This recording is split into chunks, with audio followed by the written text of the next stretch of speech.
Aabbo wergaban ku nahay dunidan aan joogno. Aabbo warahdayda gabay baan ku ammaanayay. Aabbow intaadii gashaan ku axsan faliye. Iloobi maa wanaagada haddaan ilka la igaynin. Adduunyadan dhex joogno idin lahanteeda. Afarteedan geesood uunka kala jooga. Allihii sameeyaan ka baryi inuu ku dhowraaye. Ilmaha kolkii aan nahay oon wax garanaynin. Aayadaha quraankiyo xadiid lagu taleesho. Adiga i barayo waan ogsoonahay. Abaalkaaga maan gudi kare waan un dadaalaaye. Unugyada jirkaaga baan qayb ka ahayaabe. Isirkiyo halkii aan ka yimid adiga weeyaane. Ilinkaan marayaba ducaan ku aqrinayaaye. Awoodoo dhan Allahayo wada lagugu eegtaye.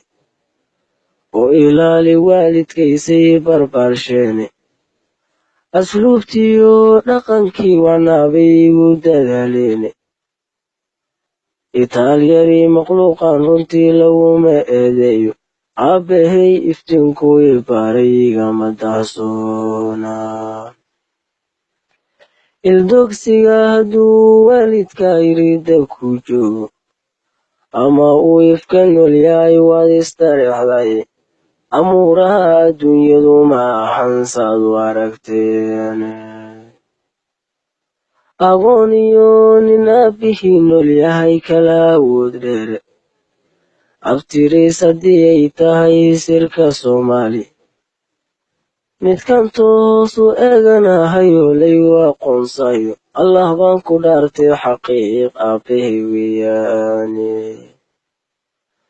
Orood laguma gaare adduun waa ibtala weyne.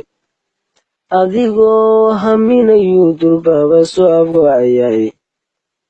Ajashiisa ka gadaal ma jiro ruuxiya joogay.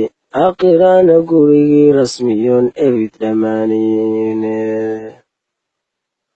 Allahayow hadday tahay adduun iminka aan joogno. Ama ay aakhiraba tahay eebba hortiisaye. Aabbahay Rabbiyo ku sii nolol ammaanaysan.